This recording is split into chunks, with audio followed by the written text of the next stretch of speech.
You don't belong here. I paid for this seat. The question is, why do you think I don't? What would you do if you paid for a first-class seat, and someone looked at you and decided you didn't belong there? Daniel Carter stopped at the entrance of the cabin and didn't move. The light was soft and white, almost too perfect. Leather seats stretched in clean rows. A low hum of quiet conversations filled the space. Glass touched glass somewhere behind him. A man laughed softly into his phone, talking about markets, numbers, things that sounded expensive. It was the kind of place designed to make people feel important before the plane even moved. Then Daniel saw her. Victoria Hale sat in seat 2A, his seat. She wasn't checking anything. She wasn't confused. She was settled. Legs crossed, posture straight. Her blazer sat perfectly on her shoulders, like it belonged in that seat more than anyone else ever could. Daniel glanced down at his boarding pass, first class, seat 2A, Phoenix to Dallas, paid in full. He looked back up. Victoria had already seen him. Her eyes moved slowly, not curious, not friendly, measuring his shoes, his jeans, his jacket, no tie, no watch, no visible signal that he fit the picture she had already formed. Daniel knew that look. He had seen it in hotel lobbies where staff spoke past him, in waiting rooms where people assumed he was in the wrong place, in quiet spaces where judgment arrived before a single word was spoken. He stepped forward anyway. "Excuse me, ma'am," he said. Calm, even Victoria let out a small laugh, soft, dismissive. "I'm sorry."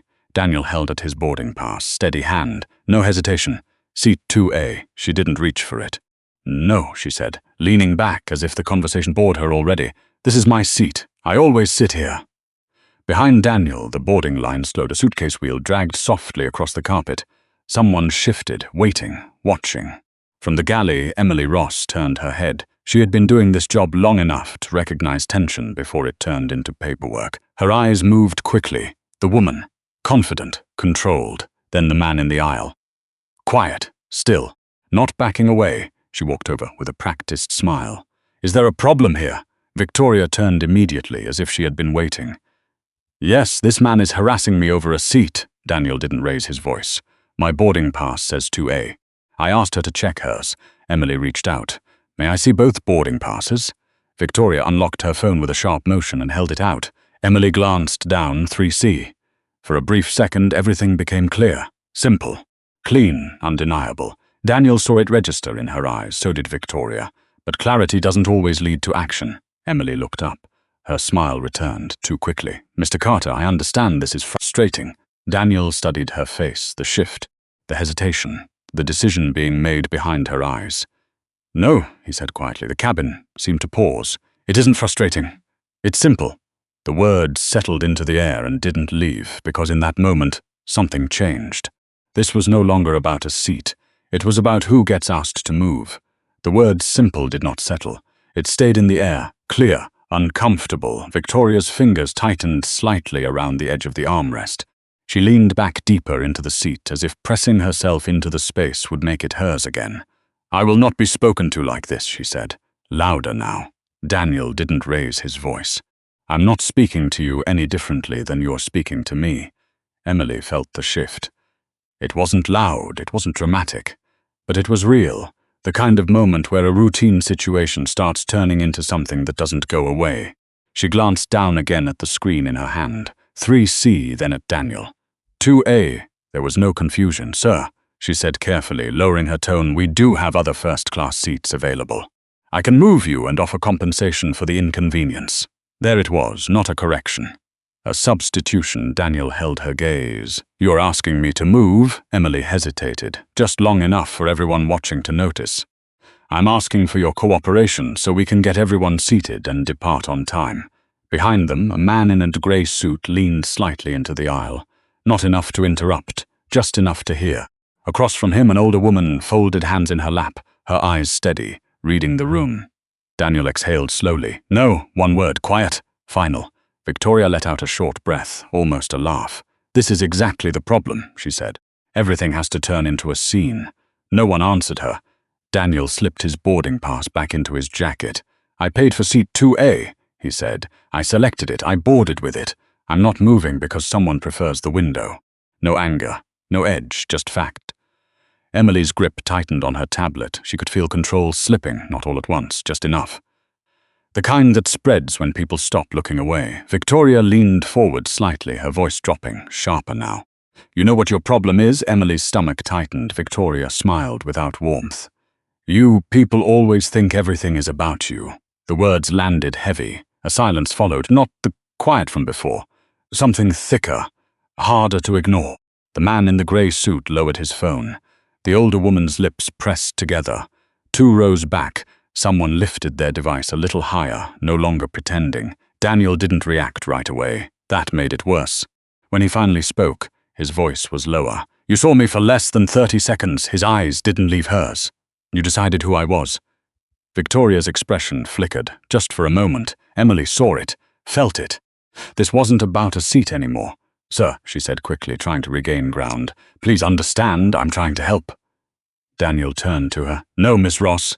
His tone stayed even. You are trying to make this go away. Emily opened her mouth, then closed it, because he was right, and everyone could hear it. From the front of the cabin, a new voice cut through the tension. What seems to be the issue here? Mark Reynolds stepped into the aisle, adjusting his jacket as he walked. Calm face, measured steps. The kind of calm built from years of stepping into situations like this and ending them quickly. His eyes moved fast. Victoria, seated, composed. Daniel, standing. Still, he had seen this pattern before, and like Emily, he made a decision before hearing the full story. Victoria spoke first. This man is intimidating me, she said. I was seated and he started demanding I move. A low murmur moved through the cabin. Daniel didn't interrupt. He waited, because he understood something most people in that aisle didn't. Power doesn't rush. It lets everyone else show exactly who they are first. Mark Reynolds didn't ask for the boarding pass. That was the first mistake. He looked at Victoria, her posture, her tone, the way she held the seat like it had always been hers. Then he looked at Daniel, still standing, still calm, not raising his voice, not stepping back. Mark chose the easier version of the story. Sir, he said smoothly, I'm going to need you to step aside so we can resolve this. Daniel didn't move. There's nothing to resolve, he said. The seat is mine. Mark's smile tightened just slightly. Let's not make this more difficult than it needs to be.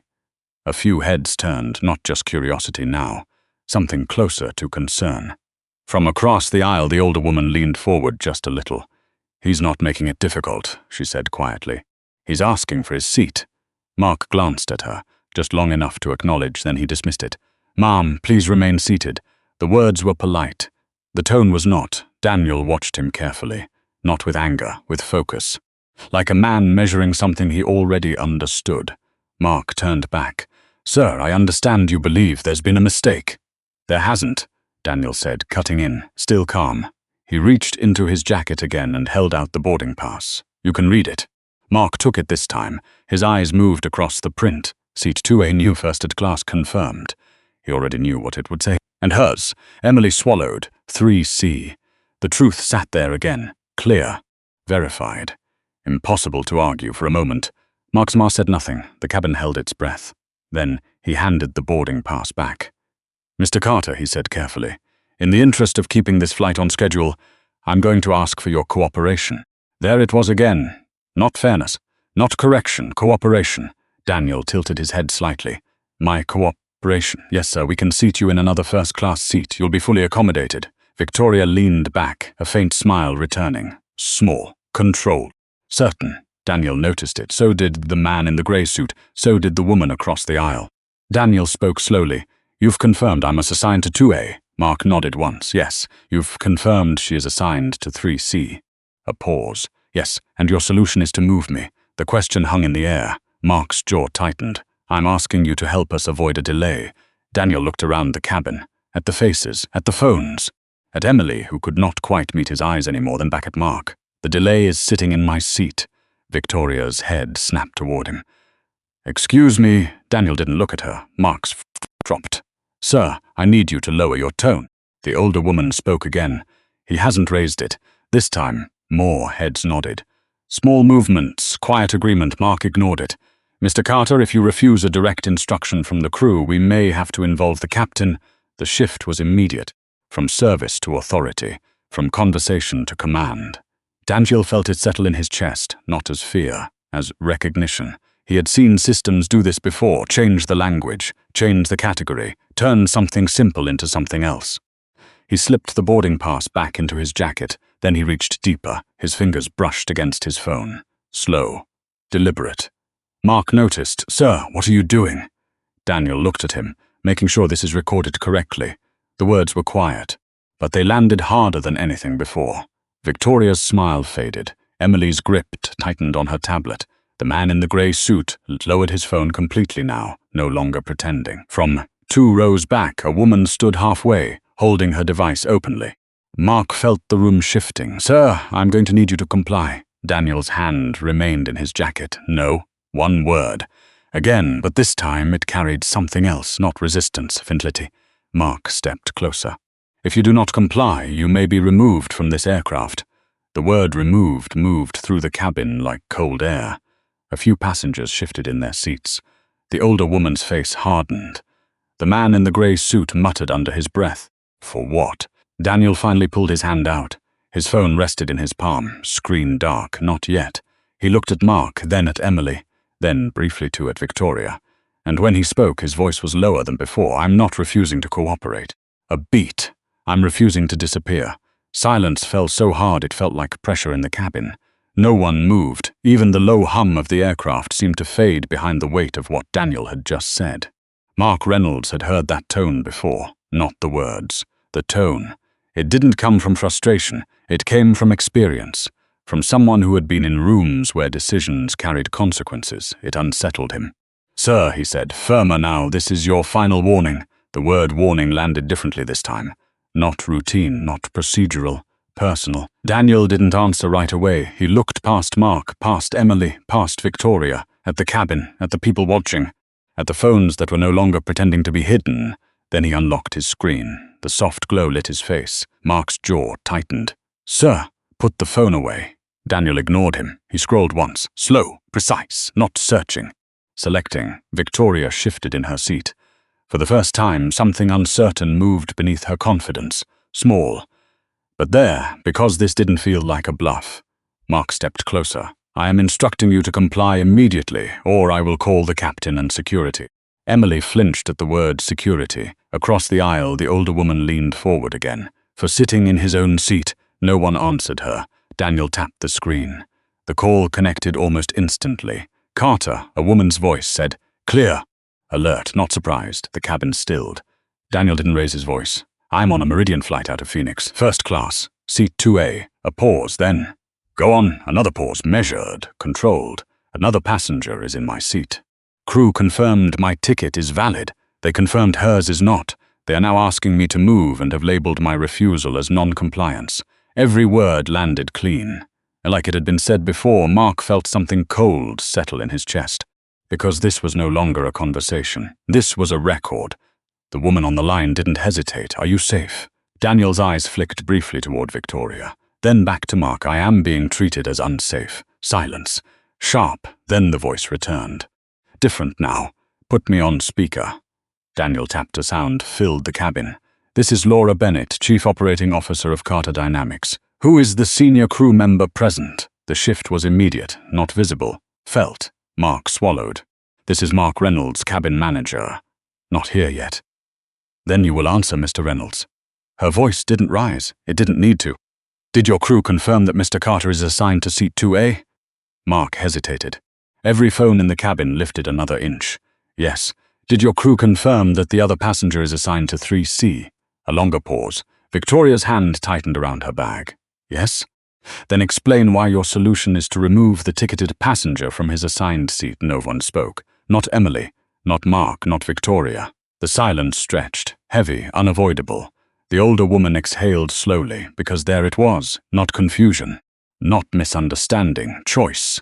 Laura Bennett spoke again. "This call is being documented. Your airline is currently in final negotiations with our company for a systems contract.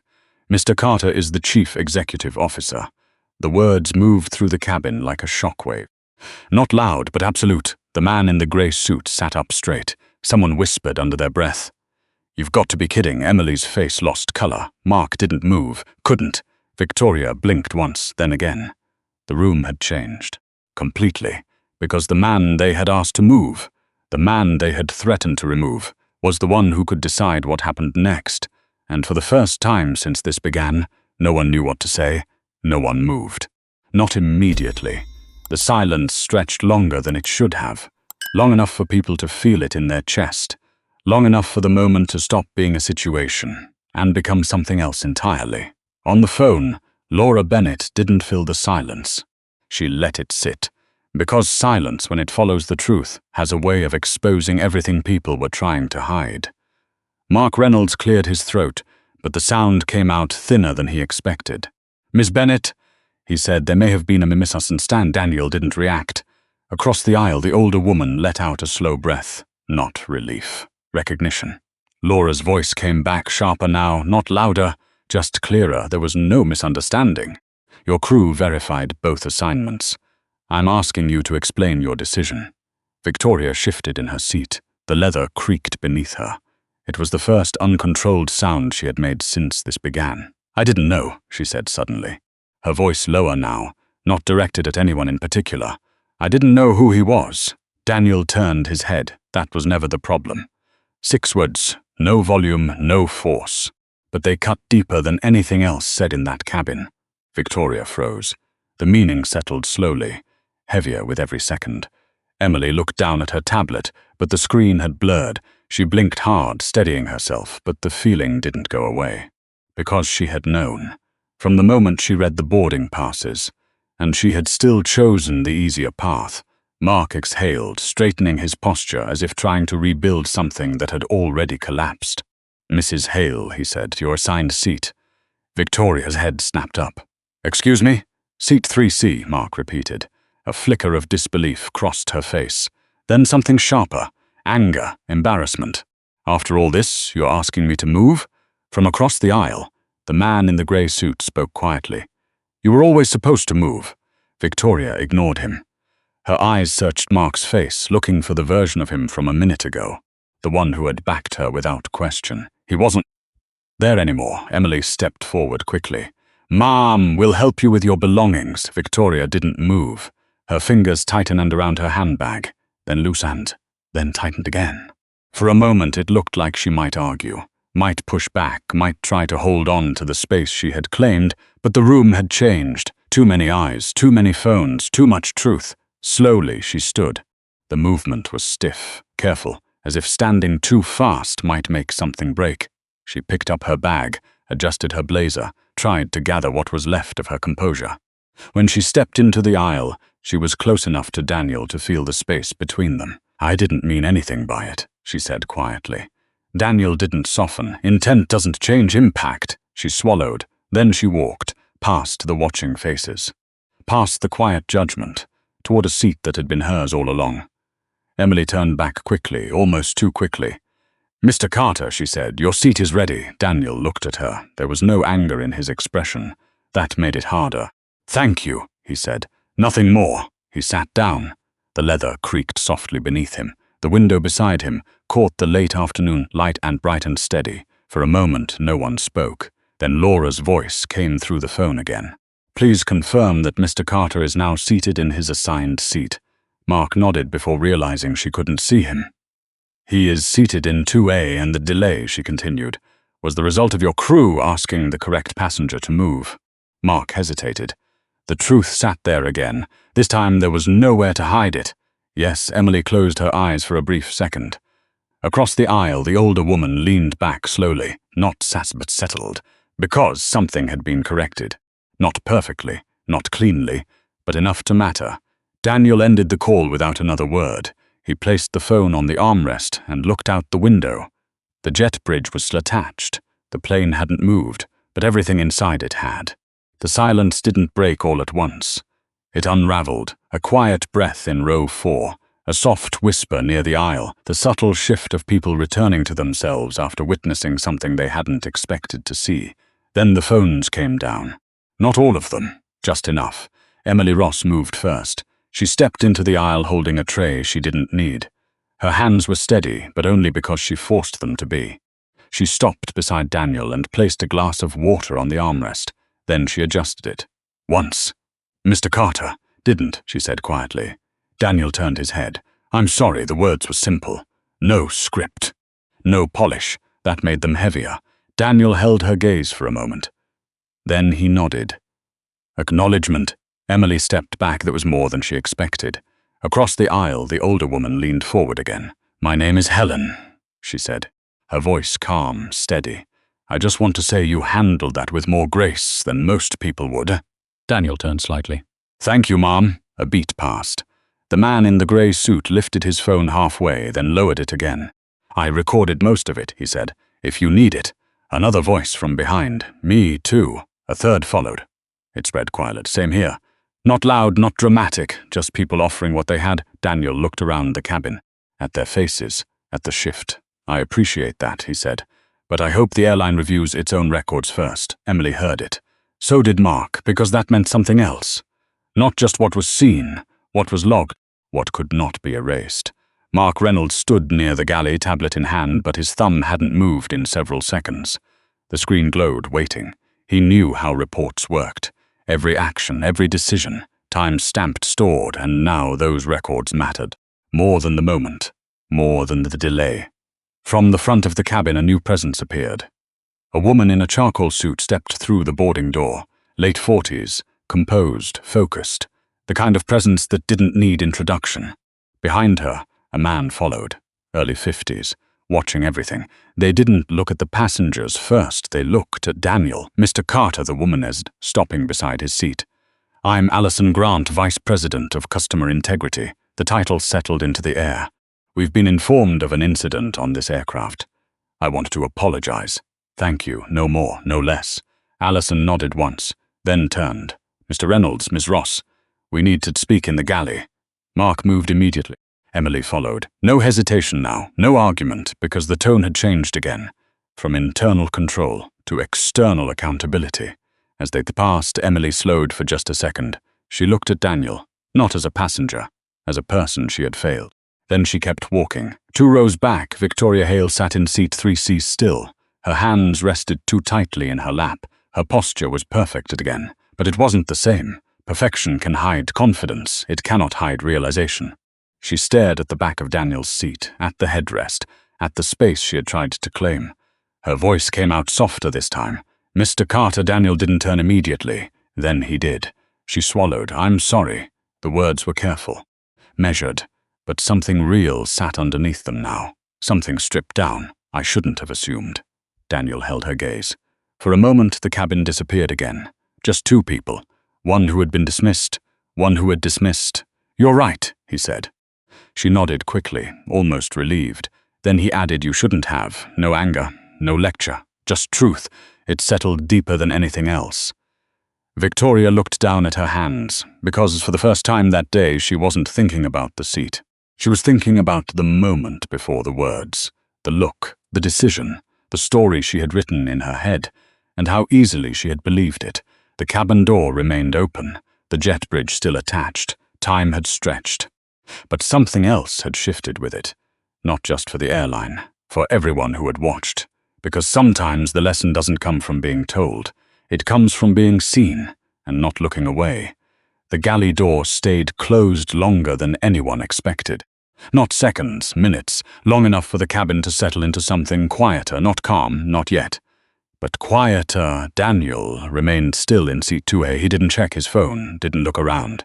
His hands rested lightly on the armrests, fingers relaxed, as if he had already stepped out of the moment everyone else was still inside.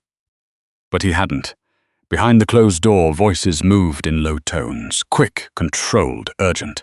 Not loud enough to hear words, but sharp enough to feel the pressure behind them. Alison Grant stood just inside, tablet in hand. Her posture didn't change. It didn't need to.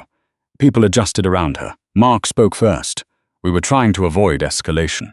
Alison didn't look up. You created it. A pause. Emily shifted beside him. Her hands were clasped now. No tablet. No barrier. I saw the assignment, she said quietly. I should have corrected it right away. Alison glanced up. Yes, you should have. No anger. No raised voice. That made it worse.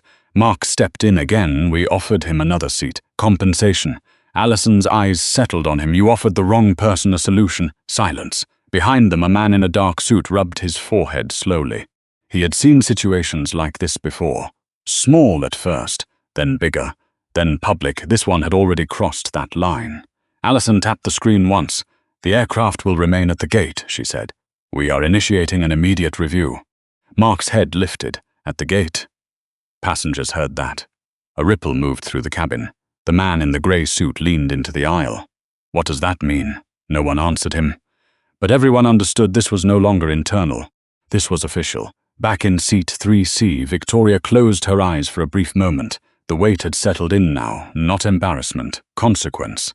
She opened them again and looked forward. At Daniel at the back of his head. At the stillness. She spoke, softer this time. "I've spent my whole life being treated a certain way." The words came slowly, not defensive, not proud, just honest, and I never questioned it. The older woman, Helen, watched her carefully. Victoria's voice thinned. People rarely do. When things work in their favor. A pause until they don't. She stopped there. Because there was nothing else to say. Across the aisle, the man in the grey suit lowered his phone completely now. Not because the moment was over. Because it had become something else. Something that didn't need recording to matter. The cockpit door opened. Captain Robert Hayes stepped out. His expression was different. Not the firm control from before. Something heavier. More deliberate. He walked down the aisle slowly, stopping beside Daniel. "Mr. Carter," he said. Daniel turned. "We are going to take the time to review what happened before this aircraft departs." "A beat." Daniel nodded once. "Thank you. No satisfaction. No relief. Just acknowledgement." The captain looked down the cabin. At the passengers, at the crew, at the space where everything had shifted. Then he spoke louder. "Ladies and gentlemen, we appreciate your patience. We are addressing a situation that requires our full attention before departure. No apology, no explanation, just truth. And for once, that was enough, because everyone in that cabin already knew what the situation was. Not a seat, not a delay, a decision, and the cost of making the wrong one. Daniel turned back to the window. The jet bridge was still there, connected. Waiting, just like everything else, and for the first time since he stepped on the plane, the pressure in the cabin didn't feel like it was closing in. It felt like it was clearing. The cabin didn't return to normal. It couldn't. Something had shifted too far for that. People sat differently now. Straighter, quieter. Not because they were told to, but because they were thinking. Helen leaned back in her seat, hands folded again, her eyes still sharp. She had spent decades teaching. She knew the difference between a mistake and a pattern. What she had just seen wasn't new. It was familiar. That was what made it matter. Across the aisle, the man in the grey suit cleared his throat softly. "I've been flying for over 30 years, he said more to himself than anyone else. "Seen a lot of things, never seen one turn like that." Daniel didn't look at him. "Sometimes it doesn't turn," he said quietly. The man glanced at him. Daniel continued, eyes still on the window. "Sometimes it just keeps going." That landed, because everyone in that row understood what he meant. The galley door opened again. Allison Grant stepped out first. Same posture, same calm, but there was something firmer in the way she moved now, decided, final. Mark followed behind her. Then Emily. They looked different, not just shaken. Measured, like people who knew they were no longer inside the moment. They were part of what would be remembered about it. Allison stepped into the aisle. "Mr. Carter," Daniel turned, "thank you for your patience." A brief pause. "We have reviewed the sequence of events through crew reports and internal logs. Every word carried weight. Because logs didn't forget. They didn't soften tone. They didn't rewrite intent. They recorded exactly what had been chosen. This situation should have been resolved at the first point of verification," Allison continued. It was not. No one moved. Not Victoria. Not Mark. Not Emily. Allison's gaze shifted. "Mr. Reynolds has been relieved of his duties for this flight, pending further review." Mark's shoulders dropped slightly. Not a collapse, but close. Emily's breath caught. Allison turned again. "Ms. Ross will remain on duty under supervision." Emily nodded once. Quick. Tight. She didn't trust herself to speak. Allison's eyes moved toward the back. Mrs. Hale Victoria looked up slowly. "We will need you to step off the aircraft for a brief conversation with our ground team." The words were calm. Professional. Final. Victoria blinked. "Step off?" "Yes, ma'am." The pause stretched. For a moment it looked like she might resist again. But she didn't, because something had shifted inside her too. Not just around her. Inside, she stood. This time there was no performance, no control, just movement. She picked up her bag and held it close. When she stepped into the aisle, she stopped beside Daniel one last time. Her voice was barely above a whisper. "I was wrong." Daniel looked at her, not cold, not warm. "Clear, yes." She nodded, and this time she didn't look away. Then she walked, past the seats, past the people who had watched, past the version of herself she had walked in with. The cabin door closed behind her, a soft click. Small sound, big ending. Allison turned back to the cab again. "We appreciate your understanding. We will be departing shortly." No one applauded. No one spoke, because this wasn't a moment for reaction, it was a moment for reflection. Daniel leaned back into his seat. For the first time since boarding, not because he had won, because something had been corrected, not perfectly, but enough outside the jet bridge began to pull away. Slow, steady, like the moment itself, letting go, moving forward, without forgetting what had just happened inside. The aircraft pushed back from the gate without fanfare, no announcement beyond the routine. No acknowledgement of what had just happened, just the slow, steady movement of a machine doing what it was built to do. Inside, nothing felt untouched. Daniel sat still as the engines began to hum louder. The vibration settled into the frame of the seat, into the floor beneath his feet. He watched the wing through the oval window. Sunlight caught the metal, sharp and clean. Across the aisle, Helen adjusted her seatbelt and leaned back. "You didn't raise your voice once," she said. Daniel gave a small glance. "You don't always have to." Helen studied him for a moment. "No," she said, "but most people think they do." Behind them, the man in the grey suit spoke again, quieter this time. "I would handled that differently." Daniel looked forward. "Most people would have." The man hesitated. "Then why didn't you?" Daniel didn't answer right away. Because the truth didn't need volume. The plane turned slowly onto the runway. A pause. Then acceleration. The push back into the seat, the steady climb, the ground slipping away beneath them. For a moment, everything felt weightless, but what had happened didn't lift with it. It stayed. At cruising altitude, the seatbelt sign remained on longer than usual. No one complained. No one pressed a call button. No one asked for anything. The usual rhythm of travel had been interrupted, and something else had taken its place. Emily moved down the aisle with a tray. Not rushed, not automatic. Careful. When she reached Daniel's row, she paused. "Is there anything I can get you before we begin service?" Her voice was steady, but there was something underneath it now. Not fear. Not exactly. Daniel looked up. "No, thank you," a beat. Then he added softer. "I appreciate you asking." Emily nodded once. That was more than she expected. She moved on. 2 rows back, Victoria's seat remained empty. A small space, but it carried weight. Helen noticed it. "Funny thing," she said, leaning slightly toward Daniel. "People think respect is something you give after someone earns it." Daniel turned. "It isn't," she shook her head. "It's something you start with, then decide if it changes." Daniel considered that. Outside, clouds stretched in every direction. Soft, endless, equal. Up here, nothing looked different. No seats, no status, no assumptions, just distance. But down below, he knew it wasn't like that. And moments like the one on that plane were why. Not because they were rare. Because they weren't. The flight continued quietly. No raised voices, no tension in the air. Just the low hum of engines and the soft movement of people settling back into themselves. But the memory stayed. When the plane finally arched, down in Dallas, the wheels met the runway with a controlled jolt, a brief bounce. Then steady ground. People reached for their phones almost at the same time, not during the flight. But now, screens lit up, messages, notifications, videos already being shared. The moment had left the plane before the passengers did. Daniel waited.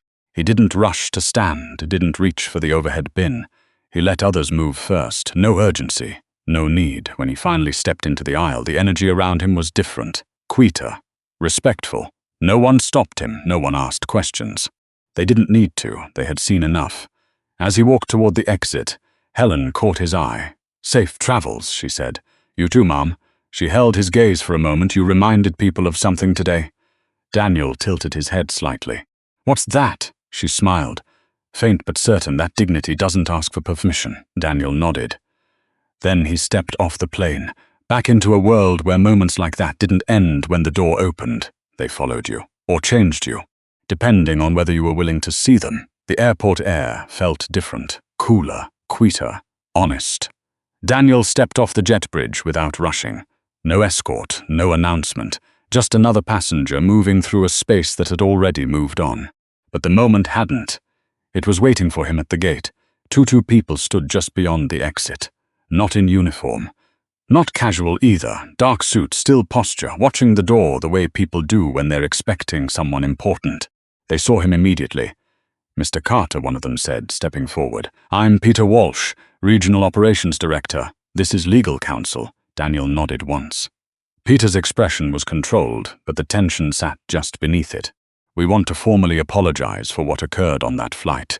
Daniel listened. "No interruption, no reaction. We've already initiated a full internal review," Peter continued. "Crew actions, passenger reports, cabin recordings, everything."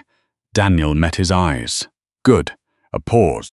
Peter hesitated, then continued, more carefully now. "We also understand the impact this may have on our ongoing discussions with Carter Dynamics."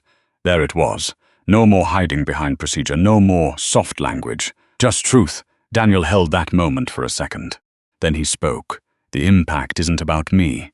Peter blinked. Daniel's voice stayed calm. "It's about what your system allowed to happen before anyone knew who I was." The words landed harder than anger ever could, because they weren't personal. They were structural. Legal counsel shifted slightly beside Peter. "We are committed to making this right." Daniel gave a small nod. "Then make it consistent. Not just today, not just because of me." Peter exhaled slowly, understood. Behind them, passengers moved through the terminal.